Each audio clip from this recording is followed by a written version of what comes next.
సిద్దిపేట జిల్లా వర్గల్లోని సరస్వతీదేవి ఆలయంలో మంత్రి పొన్నం ప్రభాకర్ ప్రత్యేక పూజలు నిర్వహించారు. వసంత పంచమి సందర్భంగా అమ్మవారికి ప్రత్యేక అభిషేకాలు, అర్చనలు నిర్వహించి ఆశీర్వాదం పొందారు. ఆలయ పరిసరాల్లో భక్తులతో మమేకమైన మంత్రి వర్గల్ సరస్వతి ఆలయ అభివృద్ధిపై ప్రభుత్వం పూర్తి మద్దతు ఇస్తోందని హామీ ఇచ్చారు.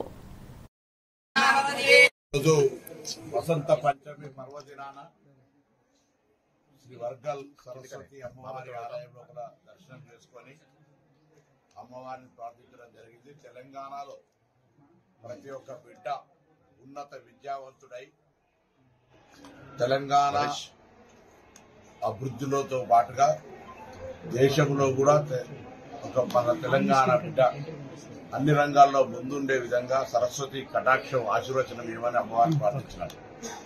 ప్రభుత్వం పక్షాన కూడా విద్యా వ్యవస్థను మెరుగుపరచడానికి, ప్రతి ఒక్కరికి విద్య అందడానికి అన్ని రకాల ఏర్పాట్లను చేస్తా ఉన్నాం. ప్రతి తల్లిదండ్రి కూడా ఈరోజు విజ్ఞప్తి చేస్తా ఉన్నాం. అమ్మవారి సమక్షంలో దండం పెట్టి అందరికీ విజ్ఞప్తి చేస్తాను. ఒక విద్యార్థి నాయకుడిగా, తెలంగాణ ప్రభుత్వంలో మంత్రిగా, మీరు ఒక పూట శ్రమపడ్డ తల్లిదండ్రులుగా పిల్లలను చదివిపించడానికి ప్రత్యేకమైనటువంటి శ్రద్ధ తీసుకోండి. అక్షరాభ్యాసం నాటున్నటువంటి శ్రద్ధ తదుపరి విద్యా బోధన సందర్భంగా కొద్దిగా కష్టమైనప్పటికీ కూడా పిల్లల భవిష్యత్తు విద్యతోటే ఉంది. ఏ ఆస్తి ఉన్నా ఎప్పుడైనా పోతుంది, కానీ విద్యకు సంబంధించిన ఆస్తి ఎప్పుడు పోదు. కాబట్టి ఈ సరస్వతి అమ్మవారి కటాక్షం ఉంటుంది. మన దగ్గరనే తెలంగాణ లాంటి బాసరా, ఇటు వర్గాలు 2 సరస్వతి అమ్మవారు మన ప్రాంతంలో ఉన్నాయి. ప్రభుత్వం తరఫున కూడా ఈ దేవాలయాల అభివృద్ధి కానీ లేదా దేవాలయాలకు సంబంధించినటువంటి విద్యాలయాల అభివృద్ధికి సంబంధించి అన్ని రకాల చర్యలు తీసుకుంటా ఉన్నాం. ఆదర్శ ఇందిరమ్మ ఆదర్శ పాఠశాలల కింద కావచ్చు, లేకపోతే నూతన నియామకాలు కావచ్చు, వారికి సంబంధించిన మౌలిక సదుపాయాలు అన్ని రకాలుగా చేస్తా ఉన్నాం.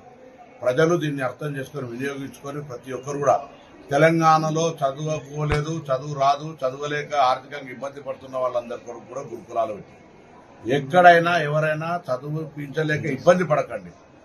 బాల్య కార్మికులుగా చైల్డ్ లేబర్ గా పంపే ప్రయత్నం చేయకండి. అందరినీ ఘనంగా అమ్మవారి ఆశీర్వచనం